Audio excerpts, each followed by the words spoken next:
You won't believe what I'm about to say.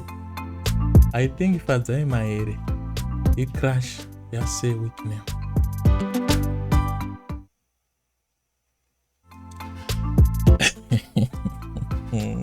Guys, ungati watukwa nemunhu wachoropodzwa wobva watenga 20 more mamwe maambulance.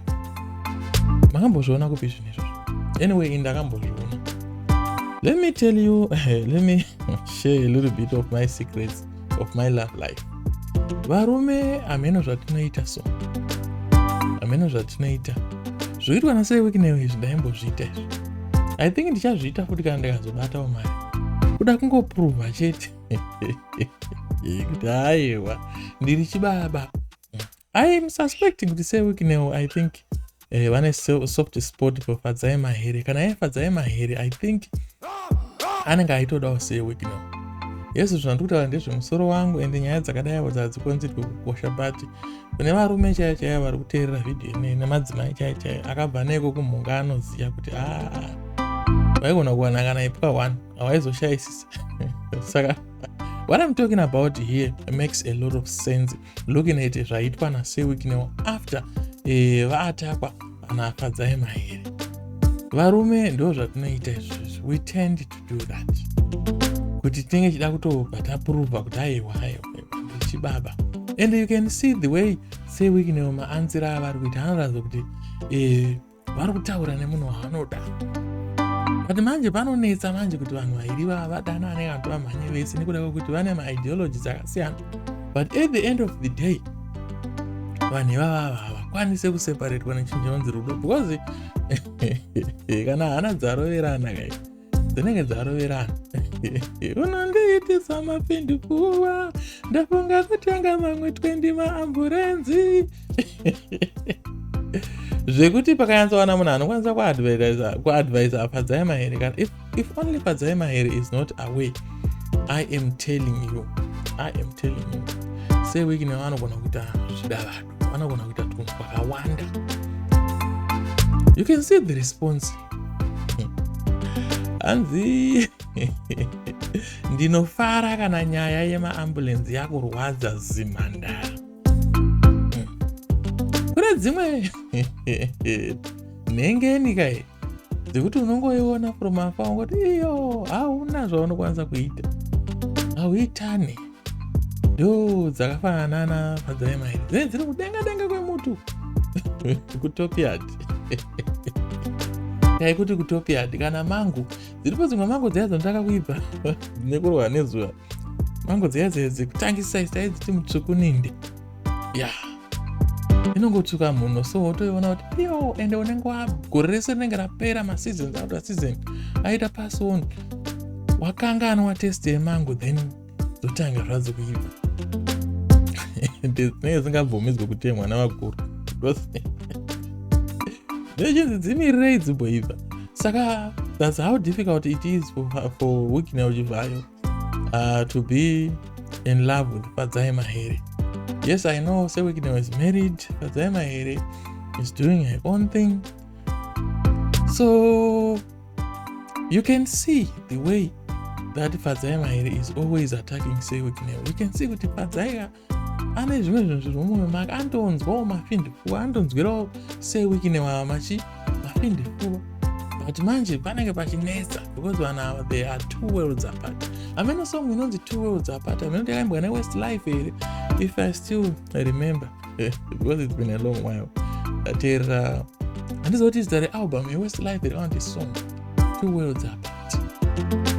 Kuti moyo yavo so moyo yedu ikangowirirana, hana dzedu dzikaroverana, maziso yedu akatarisana, runonzi rudo, ndirwo rudo. I'm sure you have seen my movies kutoti vamwe vanhu vanenge vachitovhimana vari maassassin of opposite sex, but pane pamwe pavanozosvika pakutozokisana nekuti the energy iri muvanhu. I'm talking about the energy, the aura. Ameno vangawanda avande aura iri, ameno there's some sort of attraction, there's some sort of love force some form of attraction, force of attraction, I don't know, energy, some form of energy, I don't know, but you understand what I'm talking about if you are vexed in science and whatever, physics. So that is what is happening between Fadzai Mahere and Wicknel. The good thing is it is benefiting the whole country, the whole nation, and but it might be disappointing if it is to be discovered by the big bosses from ZANU-PF, because vava nemwana wamamba ari kudanana nemwana wapeasant ndo zvakafana chivayo. Pane some love ngiri kuitika in the air. When those ones love is in the air, I don't know, between those two people. I'm also suspecting kuti vana vakamboenda vese kuchikoro vakamboatenda vese amenoko mumainvesti kana mumachiya amenoko zvavakambosaka. Then there is some form of kuwachisana competition inenge iri kuitika ipapo iri kudidi. Maybe Fadzai akamboapproach vaita 10 down say Wicknel. Then say Wicknel vaku winning team. Izvo zviri pachena hakuna munhu asi kuzviona. Fadzai ari losing team. But Fadzai anenge atori draw kana chida kutarisa between Fadzai na say Wicknel. We can say Fadzai na say Wicknel vari draw. Because Fadzai is will never go low nekuti is a female. Saka always anenge aine ka upper hand. So anenge favor anenge aina also pazvinhu zvacho.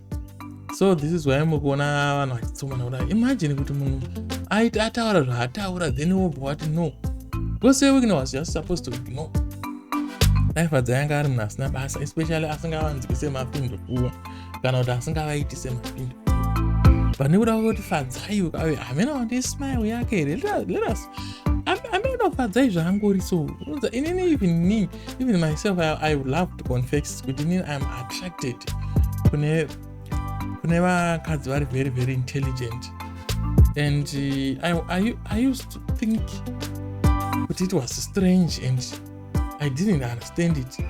Even mukadzi akasaita magaro kana chimwe chimiro chakadii, but kana ameno zvandongopika so this person is very very smart, this person is intelligent, and ndinotoita sexually attracted to that person.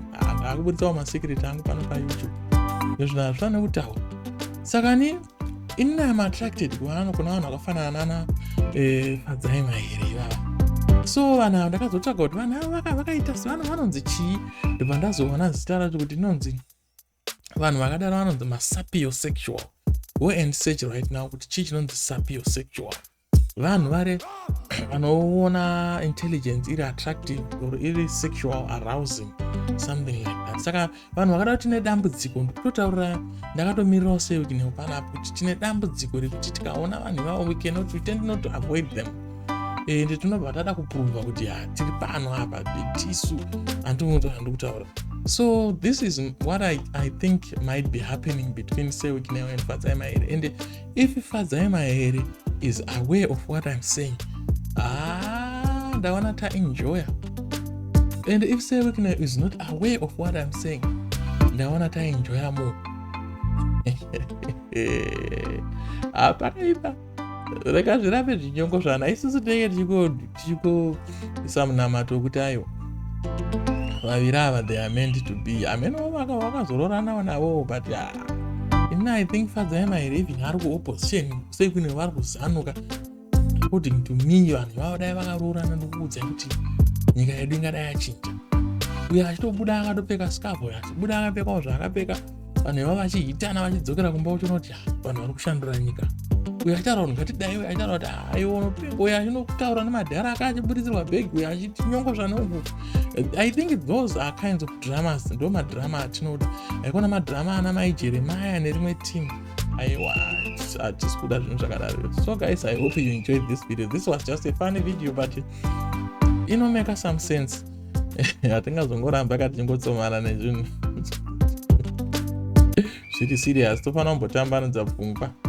Handiti katemurangu. I hope you enjoyed this video. Kana usina subscribe, utongosubscribe. Benzi rinoenditori nherera zvakatondoomerawo. Ndikutotambudzika.